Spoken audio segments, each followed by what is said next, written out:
Hey guys, this is Corey with Cawl Bot. I just wanted to give you a quick rundown of how the markup and the live view system works. So what I'm going to do right now is essentially I don't have this hooked up to a robot right now. It's pretty late at night, but I've got a lot of questions since we launched today about what is the live markup. So essentially, it's essentially a markup on the top of the screen that's going to let you mark up live when you're inspecting. So for instance, we'll hit well, the FPV won't work right now, so let me do this. Let's go to a gallery, and let's pull up a clip from earlier. Okay, so imagine we're still inspecting live right here, and you see, say, this pipe sitting there, and you usually on your pictures on your report, you usually draw an arrow or a little explainer, or you circle it. You're able to do that live while you're taking your pictures. So all you would do is you'd click the live markup button. All you're going to do is circle the area of concern, and then you're going to hit the camera button. And that's all you're going to do. Say you want to reset that live button, you're just going to click the back button and that will delete it. If you want to change the color or the size of the dot, you can do that simply by dragging down and up, and you can see the dot size changing. I like red and about that size right there. So we'll close the screen. Again, I marked it. We can hit back. And that's essentially it for live markup. So as long as you start the live markup by hitting that button and you get this menu popped up, as you're inspecting, if you have an issue, you pull up to this pipe or say the open gas line, you can circle it and take that picture. That picture gets saved to the onboard SD card that's right down here on the bottom of the system. Now again, just to go over camera, so say you don't want to do that, you just want to take simple pictures. It's as simple as clicking that button. Every time you want a picture, you're just going to click that button.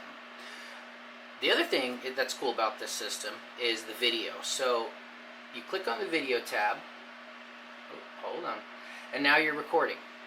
So you'll get a little counter down there, and you can click it to pop up, make sure you're still recording. But say you move on to a different system or a different area of the inspection, and you want to pause that recording, but you don't want to stop it because you're tired of having different files throughout one inspection. You're going to open that up, and you click the pause button. When you click the pause button, it stops the recording, but it doesn't save it. Not yet. So what's going to happen is you'll drive to your next area, you open that up, bam, you find an area, you're going to click play again, and now it's going to start recording again. When you're done with your inspection and you're done recording everything, you're going to simply open that up and click the stop button. Now it's going to give you the option to share it, delete it, or edit the video. Most of the time, I know when I use it, I just close it out and it saves to the SD card and we're done with it. If you want to get into more depth, you can. You have an entire editing system, so you can actually trim your video. You can cut, you can convert it to a GIF for advertisements if you want. You can extract frames if you would like. You can crop it. You can even add a background if you wanted to, and essentially edit your entire video right here. So if you have a long video, you can compress your video. If you want to merge multiple videos, you're able to do that. If you want to add text and explain to them what's going on in this video, so say you want to add text and you're going to type it up and say, let's do this. Let's go gas line. We'll just say gas line.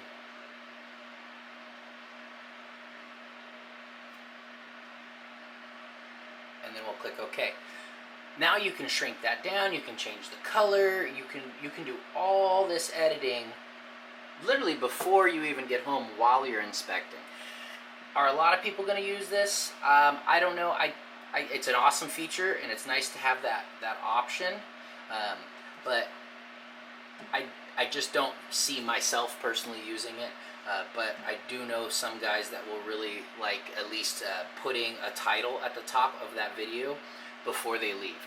So you can add that address to the video at the top of the screen, so you don't forget which address you're on. So there's a number of different things and reasons we put that in the system. For me, my idea on that was to put the address at the top of the video when you're done with it. That's going to sit on the top of the video, so when you go through the SD cards, you can actually see the address on the top of the video. But my favorite one is extract frames. So what you can do is you can fast forward to the part that you have the damage or the issue, and all you have to do is click capture. That's all you have to do, and then you can scroll to a different part of the video, click capture again, and now you're just going to extract frames off that video, and you don't have to go through and take pictures as you're inspecting. If you just record the whole thing, mark down your areas, and then you can take your pictures. Besides that, it's essentially an Android operating device, so there's a ton of different options on here. I have one prototype user who actually put his inspection software on here and does the buddy system. I don't know exactly what software it was, so he actually turns that on in the background, so when he takes a picture he can drop it right into the report. So there's, the options are really endless on this. But yeah, if you guys have any questions, feel free to reach out to me, crawlbotinformation@gmail.com. If you want to check it out on the website, it's crawlbotinfo.com. Thanks guys. Look forward to talking to you soon.